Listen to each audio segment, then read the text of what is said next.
Como a economia influencia na sua vida? Desemprego, auxílios emergenciais, taxa Selic, juros, IPCA, os preços dos produtos sufocando o dia a dia do brasileiro. Inflação em patamares elevados, fugindo do que o Banco Central tinha como meta. Isso tudo está interligado e é indispensável que você entenda como isso funciona aqui no Brasil.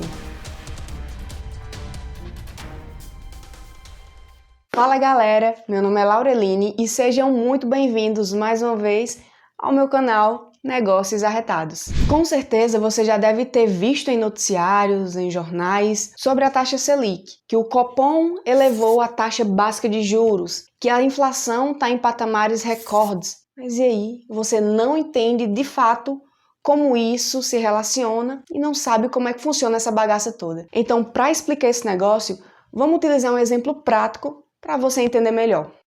Era entre março e abril de 2020. A pandemia do Covid-19 aqui no Brasil tinha começado com força e várias cidades decretaram lockdown. Empresas colocaram seus funcionários para trabalhar em casa, obras paralisaram, fábricas diminuíram sua produção. A economia estava sofrendo. Muitas pessoas ficaram sem trabalhar, foram despedidas e não tinham como sobreviver sem dinheiro. E era preciso instigar o consumo, impulsionar a economia, fazer com que ela girasse de alguma forma. Para isso, o governo, por meio do Ministério da Economia e do Banco Central, fez basicamente duas medidas. Primeira, decidiu distribuir auxílios emergenciais.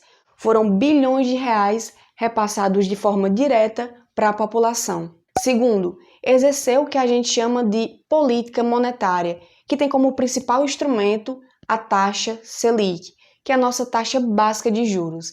Então o Bacen, ele diminuiu a taxa Selic, que funciona basicamente como se fosse o manda-chuva do mercado, porque as outras taxas de financiamento, de cartão de crédito, de empréstimos, todas tendem a acompanhar a taxa Selic, que chegou a bater 2%. Então, com a baixa da Selic, o acesso ao crédito ficou mais fácil, ficou mais barato pegar dinheiro emprestado, já que você não vai pagar elevados juros. Então, isso impulsiona as pessoas a fazerem mais empréstimos, a fazerem mais financiamentos, enfim, a gastarem mais. É outra forma de você colocar mais dinheiro para rodar na economia. Sem contar que as aplicações financeiras, elas são diretamente afetadas pela variação da Selic. Com a Selic baixa, não fica tão atrativo eu deixar o meu dinheiro rendendo, por exemplo, no Tesouro Selic ou em aplicações que rendem 100% do CDI. Então esse é outro motivo para fazer com que as pessoas retirem dinheiro dessas aplicações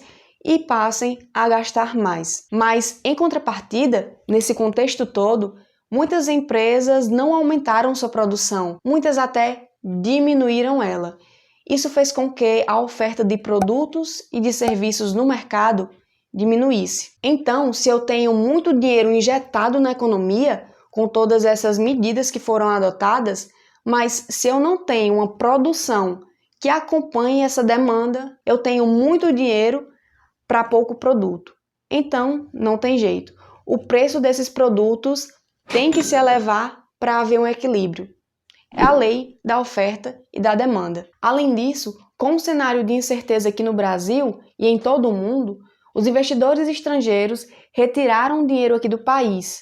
Isso fez com que a oferta de dólares aqui no Brasil diminuísse. Então, isso ajudou para que o preço do dólar disparasse. Mas o ponto é que muitos insumos, muita matéria-prima é cotada em dólar e muitas empresas tiveram que aumentar suas despesas. E, consequentemente, foi mais um dos motivos para fazer com que elas aumentassem o preço dos seus produtos. Então, se o pão sobe, não é culpa do seu Zé da padaria que está te explorando. Isso é simplesmente economia. É como tudo isso funciona. Então, com os preços dos itens aumentando demais, ou seja, com essa inflação, é importante a gente lembrar que o Bacen, ele tem uma meta de inflação para cumprir. Meta essa que é estipulada pelo CMN, que é o Conselho Monetário Nacional. Ué, só uma pausa para uma pequena dúvida. Com a inflação, o nosso dinheiro não se desvaloriza? A gente não perde poder de compra? O Bacen quer que isso aconteça? Sim, o Banco Central quer que seu dinheiro tenha certa desvalorização. Ele só diz isso de forma mais bonita. Mas, voltando aqui, e essa meta de inflação para o ano de 2021 está em 3,75%, com 1,5% de margem para cima ou para baixo.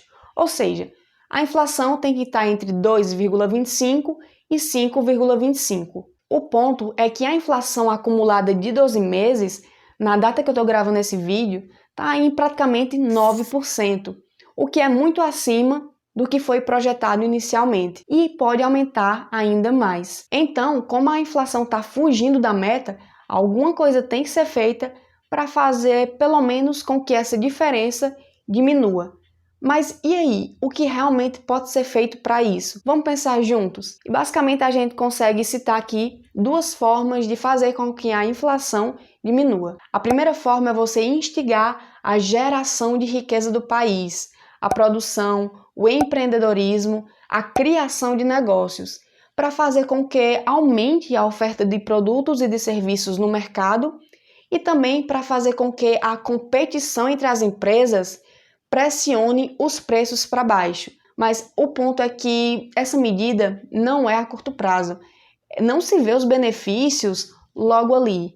É um pouquinho mais distante. A segunda forma é o Banco Central executando a política monetária, ele mexendo na taxa Selic. Então, o Banco Central ele pode aumentar a taxa básica de juros para fazer com que as outras taxas do mercado também aumentem.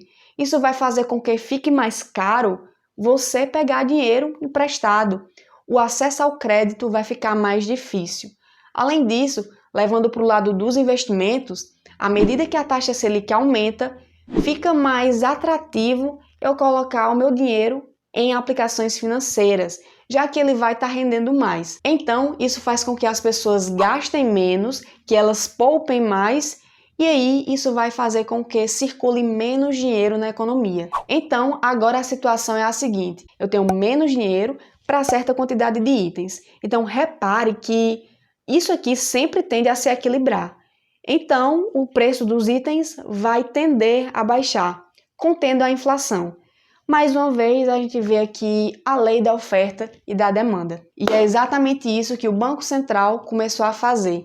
Ele começou a aumentar a taxa Selic quando viu que o aumento generalizado dos preços, a inflação, estava tomando proporções maiores do que havia sido planejado inicialmente. Mas o ponto é que a inflação está tão acima do que foi planejado que talvez o Banco Central tenha que aumentar muito também a taxa Selic para tentar diminuir essa discrepância. Isso pode acarretar em outros problemas, como por exemplo o aumento das dívidas do governo, já que parte delas é atrelada à taxa Selic. Bom, e a gente tem vários outros fatores que poderiam entrar para a conta e serem abordados aqui, como por exemplo essa questão da dívida pública, tanto pelo fato do aumento da taxa Selic, como também pelo fato de o governo, há alguns anos, ele vir gastando mais do que ele arrecada. Então, isso vai fazer com que ele cada vez mais queira arrecadar mais dinheiro da população e aí ele vai cobrar mais impostos. Isso faz com que as pessoas tenham menos dinheiro em mãos e, portanto, que elas consumam menos.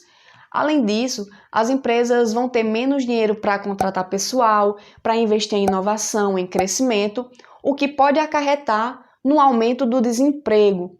Além de as empresas elas terem uma receita menor, já que a população está consumindo menos. Então isso tudo pode fazer com que a economia seja enfraquecida e talvez faça com que a gente volte para aquele ponto inicial do vídeo, onde o governo tem que impulsionar novamente a economia. Bom, mas é fato que existem vários outros fatores para serem considerados e esse vídeo aqui foi apenas uma introdução para você entender o mínimo de como a economia pode influenciar no seu dia a dia. E eu espero que você tenha gostado e se você gostou, considere deixar um joinha porque isso ajuda demais o canal. E também considere se inscrever, ativando o sininho de notificação para você não perder nenhum conteúdo. E caso você tenha ficado com alguma dúvida, tenha algum comentário para fazer, sinta-se totalmente à vontade para deixar aqui embaixo, beleza? Então, eu vou ficando por aqui e até o próximo vídeo.